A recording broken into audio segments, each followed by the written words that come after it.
Hello, hello, and welcome back to another episode of the 2020 podcast, Canada's #1 optometry podcast. I am your host, Dr. Harbir Sayan. Thank you, as always, for taking the time to join me here. Today, this week's episode is the second in a series of 3 episodes that I'm sharing that I recorded when I was down in Bali a couple months ago for the CooperVision and Plastic Bank experience. And it was an incredible experience. I learned a lot, obviously had a great time being in Bali. Very, very fortunate and grateful to have been down there. But the experience was to learn about CooperVision's sustainability initiatives, in particular, this partnership with Plastic Bank. And so this interview, the second of the 3, is with David Katz, who is the founder and CEO of Plastic Bank. And this interview easily could have run for an hour or 2, but all 3 of these are short. They're like 15, 20-minute episodes. They're nice and quick, bite-sized. But as you listen or watch, you'll learn why I'm saying that, because David can go on, and his energy and his passion about this topic of sustainability and, how to make the earth a better place and leave it a better place and all these other things that he's got, ideas that he has to share, are really powerful. But we had this short little time window to record this. I plan to bring David back on sometime soon so we can really dive in. That'll be a long, very interesting conversation. This one's a short one, but it's to introduce you to Plastic Bank, to David Katz, to the partnership with CooperVision, and everything else that's going on. I encourage you to watch it on YouTube. The Bali sunset in the background with the ocean waves crashing is beautiful, and it really adds to the whole experience. But I hope you enjoy this one. If you didn't listen to the first one, go back and listen to the first of the 3, which is with Dr. Evelyn Lowe, the president of the BC Doctors of Optometry, who was down there in Bali with me. And then stay tuned for the third one, which is a great one with Aldo Zucaro from CooperVision. So he's speaking from his position as a leader of these kind of global initiatives across the Cooper companies. So stay tuned for that one as well. Hope you enjoy this episode with David Katz.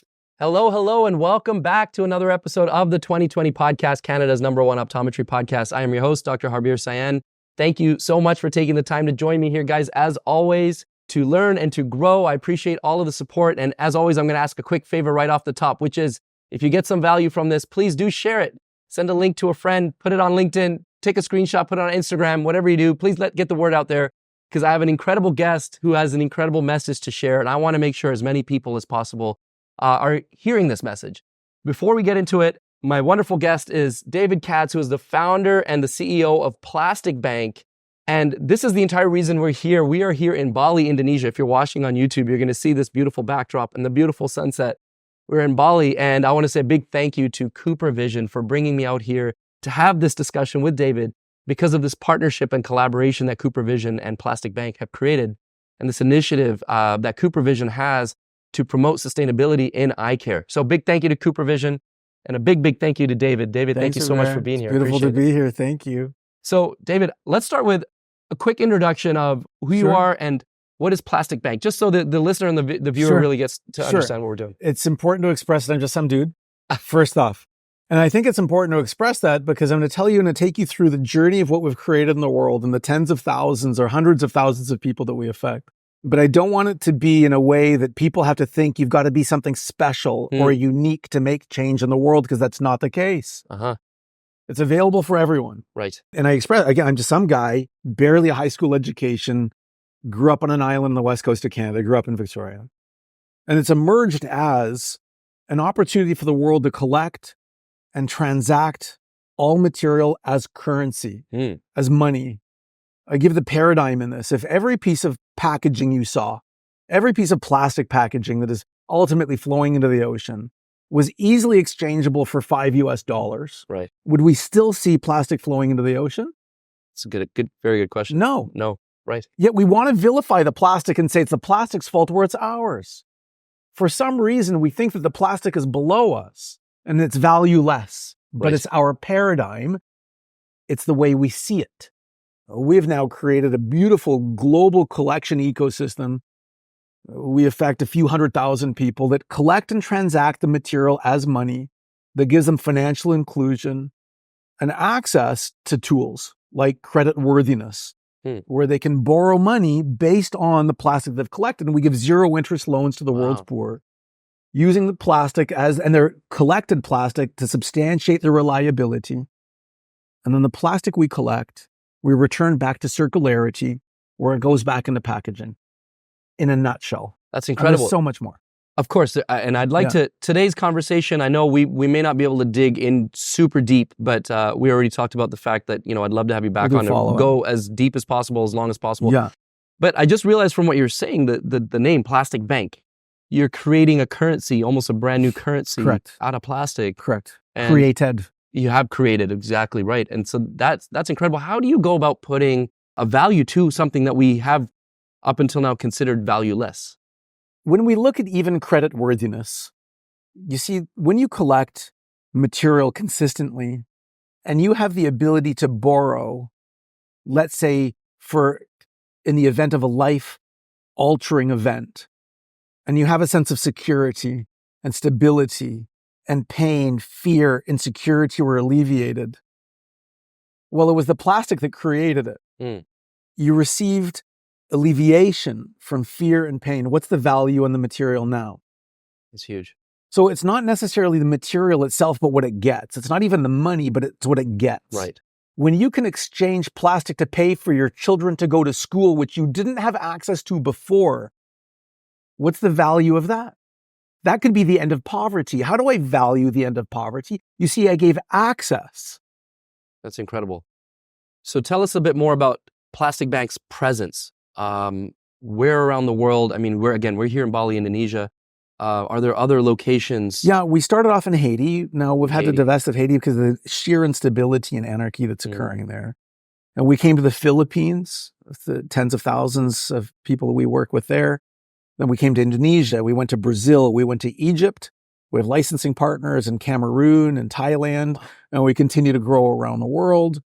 We have around 50,000 registered individual members and communities. It translates to about 200,000 individual lives that we're affecting by using what others saw as waste now as value, as diamonds, as gold. Right. That's incredible. That really is incredible impact. So can you tell us kind of maybe more nuts and bolts of like, what does the process look like for an individual who is collecting this plastic and then it's going into processing? What does that kind of look like?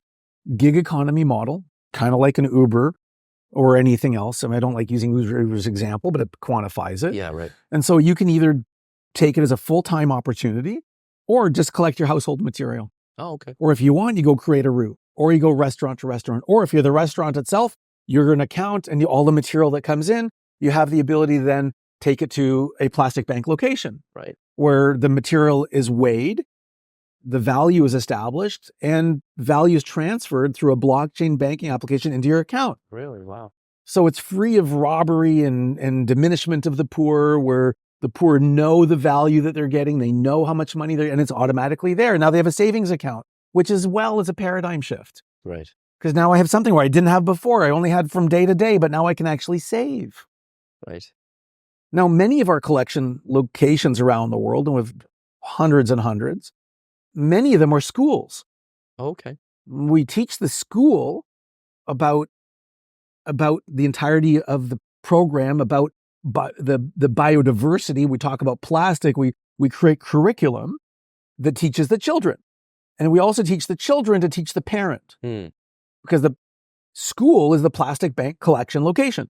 I see. So it teaches the children teach the parent, don't throw it away, don't burn it, don't put it in the canal. Whenever I'm walking to school, I take the plastic with me to the school, and then it's weighed and collected at the school, and then the family makes money from the school, and the school makes some money. Oh, wow. And we ultimately steward a way of thinking that the child learns that by stewarding the environment, poverty can leave the family.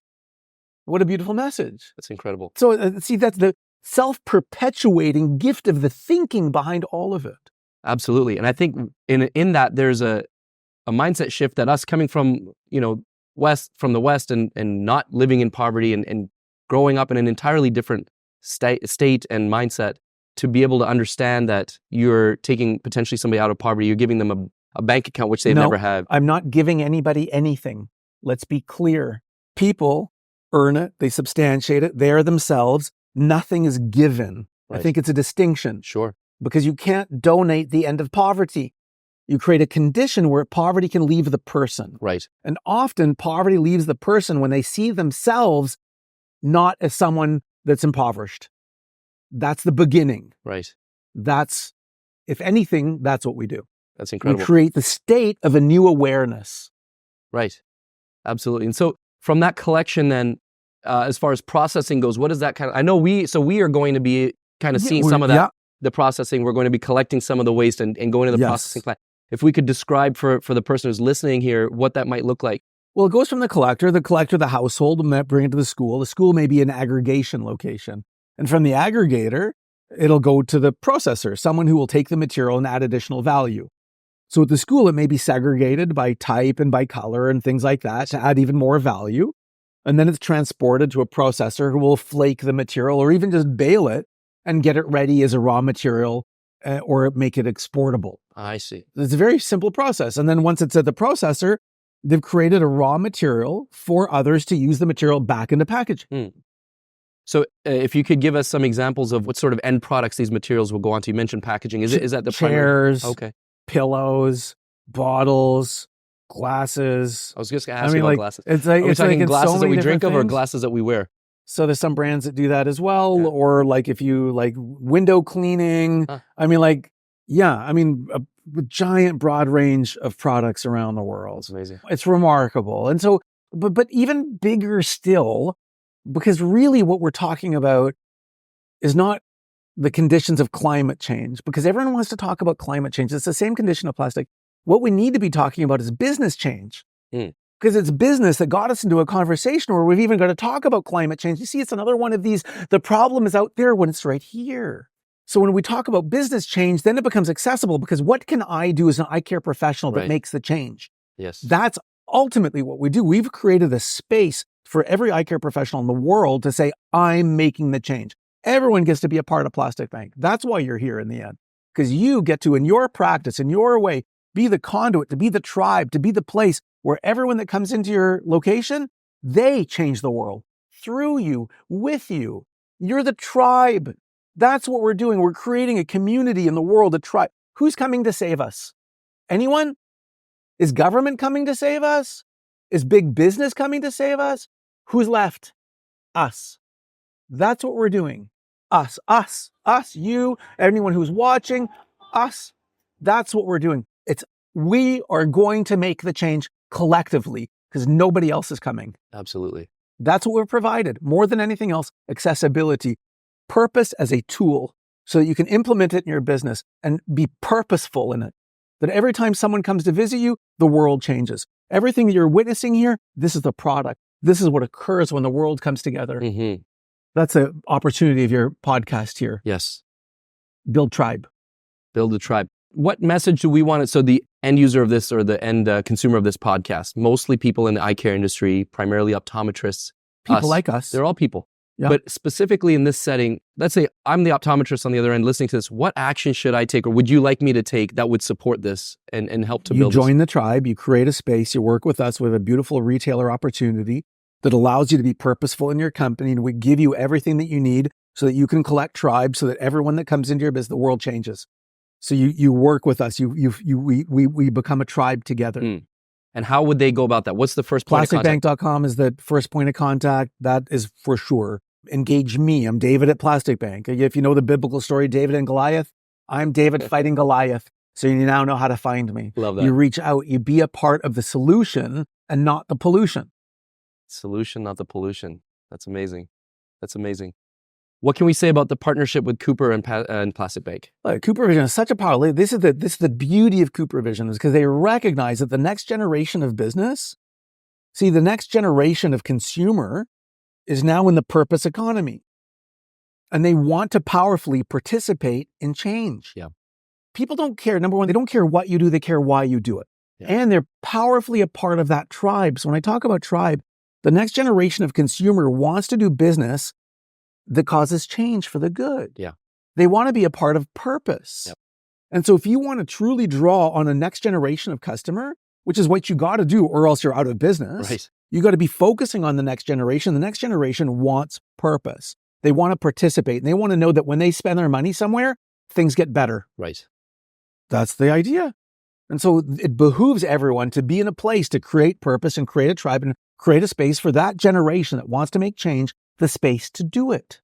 And so CooperVision is So CooperVision is this. the one that's ultimately created that space. They recognize that that's the next generation.